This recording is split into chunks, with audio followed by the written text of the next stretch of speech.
अध्यात्म विज्ञान, नई दृष्टि, नई खोज। देखिए, सुनिए और समझिए। अध्यात्म विज्ञानी पूज्य स्वामी श्री कमलेशानंद जी के निर्देशन में सनातन सत्य का अनुसंधान कर जीवन को प्रकाशित करें। स्वयं की प्रकृति का स्थूल दोष और सूक्ष्म दोष तो दिखाई देता है। स्थूल और सूक्ष्म दोष स्वयं का दिखाई देता है, परंतु सूक्ष्म दोष नहीं दिखा देता है।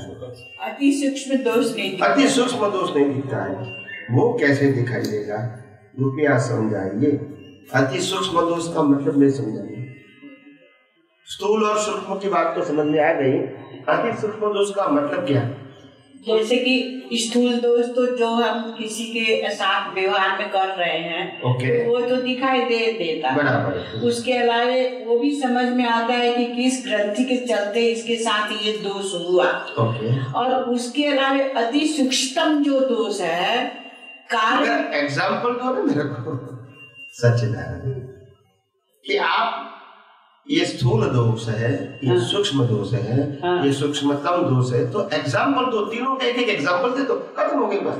तो डिस्क्राइब करने की भी जरूरत नहीं है। तो इसको स्थूल कहते हैं, इसको सूक्ष्म कहते हैं, इसको सूक्ष्म अति सूक्ष्म कहते हैं। एग्जाम्पल दे दो। जैसे कि मेरे को एक लीजिए में, हाँ, जैसे उदाहरण की मेरे ये बिना के साथ में कोई बात हो गई, किसी बात को लेके, समझ गया तो हो गई, तो ये स्थूल दोष मुझे दिखाई दिया कि इसके साथ गड़बड़। समझ गया। आगे सूक्ष्म हुआ कि ये भी समझ में आ रहा है कि किस ग्रंथि के चलते इसके साथ टकराहट हुआ। लेकिन क्यों हुआ, ये कारण कैसे हुआ और कहाँ से ग्रंथि फूटी, ये नहीं समझ में आ रहा है। देखो, वैसे ज्ञानी पुरुष दादा भगवान ने स्थूल, सूक्ष्म, सूक्ष्मतर और सूक्ष्मतम ऐसे 4 प्रकार के दोष बताए, कैटेगरी। स्थूल, सूक्ष्म, सूक्ष्मतर और सूक्ष्मतम। उसी बात को मेरे को जानना है।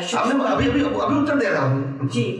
अभी सिर्फ सुनो। अभी मैं स्टेप, आपका प्रश्न छोटा होगा मगर मैं उत्तर कंप्लीट कर दूंगा, क्योंकि मैं बात करूंगा, उत्तर दूंगा, तो रिकॉर्डिंग होता है, तो लाखों लोग उसका उत्तर पाए, ऐसा मैं उत्तर देता हूँ। सिर्फ आप अकेले हो, प्रश्न आपका होगा, मगर ये वीडियो के माध्यम से लाखों लोग जो सुनते हैं उनको उत्तर मिलना चाहिए, ये मेरी सोच होती है। सिर्फ आपको समाधान नहीं देना है, सिर्फ आपको तो देना है, मगर लाखों लोगों के अंदर और प्रश्न नहीं उठे, उस प्रकार से मैं उत्तर देता हूँ। तो अभी शांति से सुनिए, बंद कर दीजिए उसको। तो पहली बात है, 4 प्रकार के दोष ज्ञानी पुरुष दादा भगवान ने बताए, स्थूल, सूक्ष्म, सूक्ष्मतर और सूक्ष्मतम। ये 4 प्रकार की कैटेगरी बताई है। वास्तव में 4 नहीं है मगर 3 है। क्या है? स्थूल, सूक्ष्म और कारण। क्या बताया? स्थूल, सूक्ष्म और कारण। स्थूल दोष का मतलब होता है जो 5 इंद्रियों से अनुभव में आता है, वो स्थूल दोष है। सूक्ष्म का मतलब होता है अंदर जो विचार है, मन, बुद्धि, चित्त और अहंकार, वो सूक्ष्म दोष है। क्या है? जो और कोई व्यक्ति देख नहीं सकती, मगर बाहर का स्थूल दोष हम भी देख सकते हैं और दूसरा भी देख सकते हैं। तो स्थूल और सूक्ष्म। और तीसरा हुआ कारण, कारण दोष, कॉज, जिससे नए कर्म बनते हैं। वो 2 प्रकार के दोष हैं, सूक्ष्मतर और सूक्ष्मतम। जो सूक्ष्मतर दोष है वो संसार के लिए लायक और सहायक है, और सूक्ष्मतम है वो मोक्ष के लिए लायक और सहायक है। यहाँ संसार को चलाने के लिए कर्म करते हैं, यहाँ संसार को समाप्त करने के लिए कर्म करते हैं। मोक्ष मार्ग के लिए लायक और सहायक, संसार के लिए लायक और सहायक वो सूक्ष्मतर है, और मोक्ष मार्ग के लिए लायक और सहायक सूक्ष्मतम है। इस प्रकार के 4 प्रकार की कैटेगरी है, मगर तीसरा और चौथी कैटेगरी है, उसको कहते हैं कारण। क्या बोलते हैं? स्थूल, सूक्ष्म और कारण, जिसके आधार से नया सर्जन होता है। क्या होता है? सर्जन। स्थूल और सूक्ष्म वो विसर्जन का 2 ब्रांच है, विसर्जन का, और कारण वो सर्जन का 2 ब्रांच है, सूक्ष्मतर और सूक्ष्म। इस प्रकार के 4 प्रकार के दोष हैं।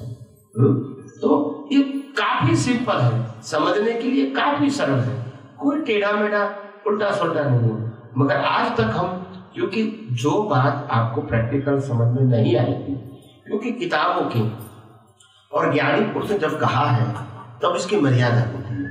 कैसे मर्यादा होती है? सामने वाला व्यक्ति ने प्रश्न किया, उन्होंने उत्तर दे दिया, फिर आर्ग्यूमेंट नहीं किया तो उत्तर वहां क्या हो गया? समाप्त हो गया। फिर बाद में जो लोगों को उत्तर सुनने के बाद प्रश्न उठा, इसका उत्तर किसी के पास, फिर अनुभवी पुरुष नहीं है। क्या नहीं है? तो इसीलिए मैंने सब कुछ क्लियर कर दिया। ये जो मैंने उत्तर दिया वो आप्तवाणी में नहीं है, 14 में से एक आप्तवाणी में नहीं है। आप समझे ना? तो क्योंकि बाकी की बातें जो अनुभवी पुरुष होते हैं वही बताते हैं कि वो क्या कहना चाहते थे। मगर उस समय जिस व्यक्ति ने प्रश्न किया उन्होंने उत्तर दिया और समझ लिया कि बराबर है, तो फिर बाद में आगे की बात नहीं निकली। आप समझे कि नहीं? समझी, लेकिन उदाहरण देके फिर से समझा दीजिए। उदाहरण तो मैंने दे दिया कि पांचों इंद्रियों से जो अनुभव करते हैं वो स्थूल दोष है। क्या बताया? और मन बुद्धि चित्त अहंकार, अंतस्करण में जो अनुभव होता है, मन बुद्धि चित्त अहंकार वो कौन सा दोष है? सूक्ष्म दोष। वो बाहर दिखता है नहीं है। और तीसरा दोष है कारण दोष। कारण का मतलब होता है नए कर्मों का सर्जन करना। ये इफेक्ट दोष है। क्या है? स्थूल और सूक्ष्म इफेक्ट में जाएगा और कारण वो कॉज में जाएगा। तो कॉज की दो ब्रांच है, सूक्ष्मतर और सूक्ष्मतम। सूक्ष्मतर का मतलब होता है संसार के लिए लायक और सहायक कर्म बनाना। क्या बताया? संसार के लिए लायक और सहायक। फिर मनुष्य लोक से लेके पशु योनि के लेख से नरक लोक से लेके देवलोक का कर्म बनाना, वो संसार के लिए लायक और सहायक है। चारों गति में घूमने का कर्म बनाना वो संसार के लिए लायक और सहायक है। इसको कहते हैं सूक्ष्मतर। और जो मोक्ष मार्ग के लिए लायक और सहायक है इसको कहते हैं सूक्ष्मतम। मोक्ष मार्ग के लिए लायक और सहायक कर्म कौन से होते हैं? कि मेरे को आत्मा का अनुभव करना है, इसके लिए मेरे को अनुभवी ज्ञानी पुरुष मिले, मेरा जीवन केवल आत्मा के बारे में ही सोचे समझे और अनुभव करे। संसार में मेरे को जो कुछ मिलना है ये शरीर चलाने के लिए, जीवित रखने के लिए, उसमें मेरी कोई प्रायोरिटी नहीं है। मेरी प्रायोरिटी सिर्फ इसका है मैं अपने खुद के आत्मा का कैसे अनुभव करूं। इसके लिए माता पिता भी ऐसे मिले, भाई बहन भी ऐसे मिले, परिवार भी ऐसे मिले, स्थल भी ऐसा मिले, गुरु भी ऐसा मिले, ज्ञानी भी ऐसा मिले, ताकि मैं खुद की पहचान कर सकूं। मेरा सेंटर पॉइंट क्या है? खुद की पहचान, संसार की पहचान, संसार की प्राप्ति नहीं है। तो वो मोक्ष मार्ग के लिए लायक और सहायक हो गया। तो दोष में कैसे आएगा? दोष का मतलब जब बीज डालोगे तो दोष ही कहेंगे कि फल आएगा। कर्म को क्या कहोगे? कर्म को तो बीज डालेंगे भाव से, तब कर्म को आप दोष कहोगे या मुक्ति कहोगे? दोष कहेंगे। बस तो जवाब तो आ गया ना। सूक्ष्मतर कर्म या सूक्ष्मतम कर्म दोनों कर्म ही है। तो कर्म को दोष कैसे नहीं कहेंगे जिसका फल आने वाला है? तो स्वामी जी आखिर जैसे शुद्धात्मा के लिए प्रगति कर रहे हैं तो वहाँ पर दोष कैसे बन रहा है? दोष नहीं बनेंगे तो रामकृष्ण महावीर का अंतिम वर्त कैसे होगा?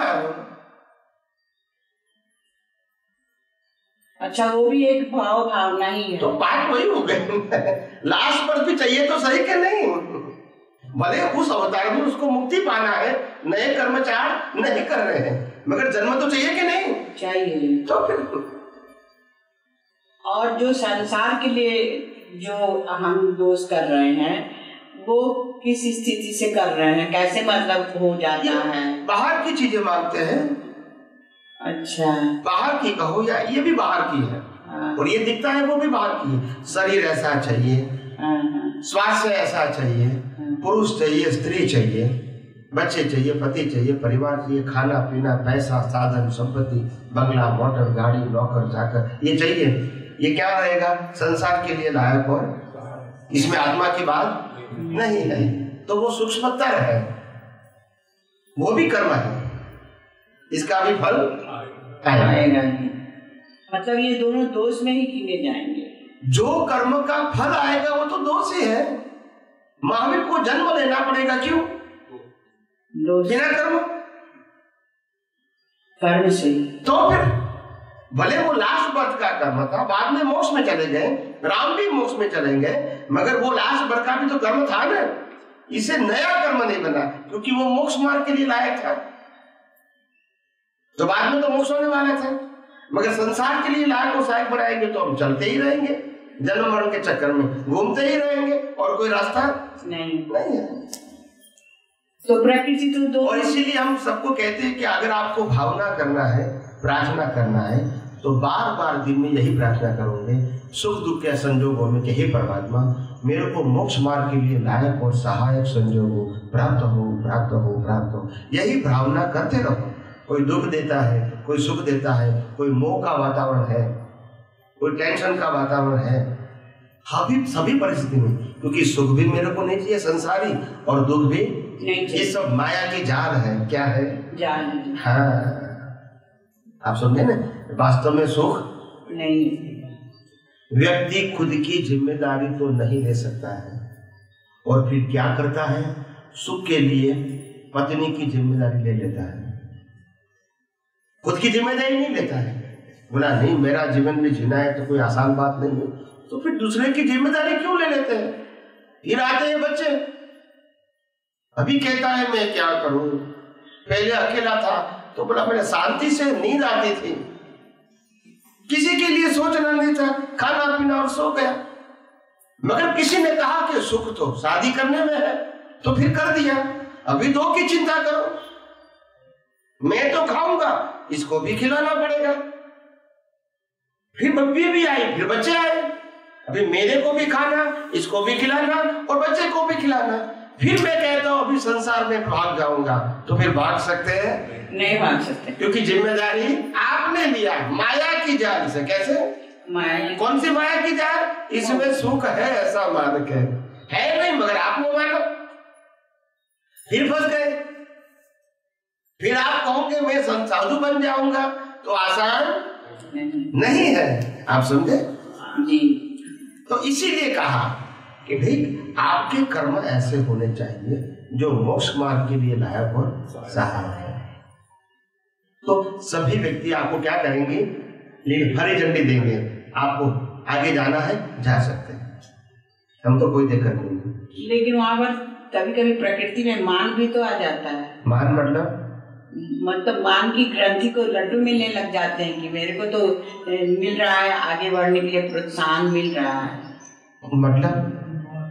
मतलब कि जैसे मैं अपने भाव में सोच रही हूँ कि मुझे शुद्धात्मा के सिवाय संसार की कोई भी चीज नहीं चाहिए, फिर उसके अलावे जैसे परिस्थितियां मुझको इस हिसाब से मिलती जा रही हैं प्रकृति की, तो अंदर अंदर प्रकृति के अंदर ये गर्वरस पैदा होने लगता है।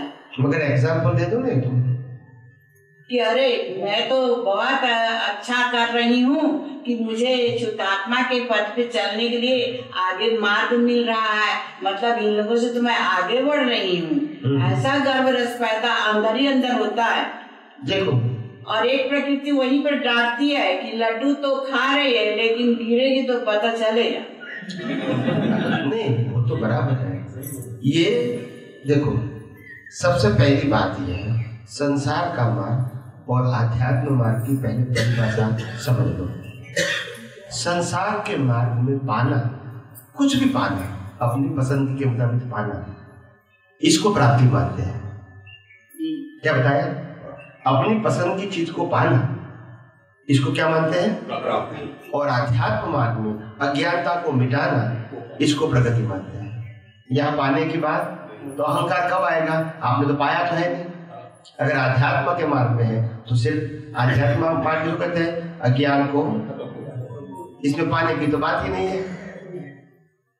आप समझे? पाने की बात जो भी होगी वो किसमें होगी?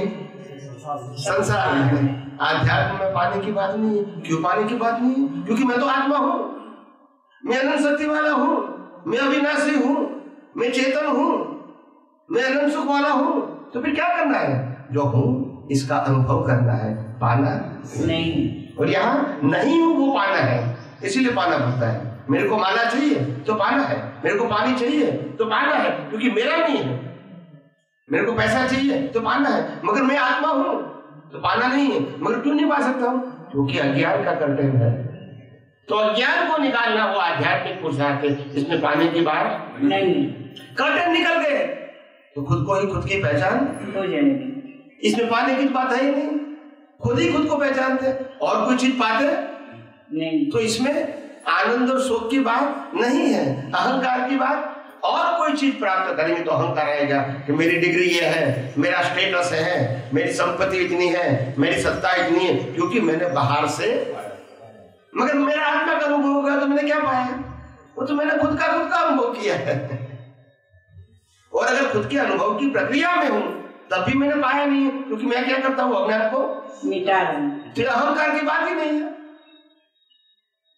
पर ये प्रकृति में हो जाता है स्वामी जी। वही वो अज्ञानता है।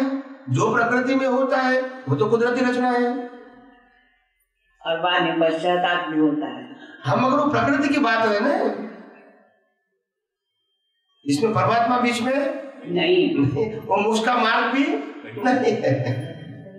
जय सच्चिदानंद। जय सच्चिदानंद। या दादा भगवान ने सऊदी अरब के महात्मा को डायरेक्ट अनुसंधान करा दिया था सिमंदर स्वामी से, तो दोनों का पद और डिग्री एक हुई।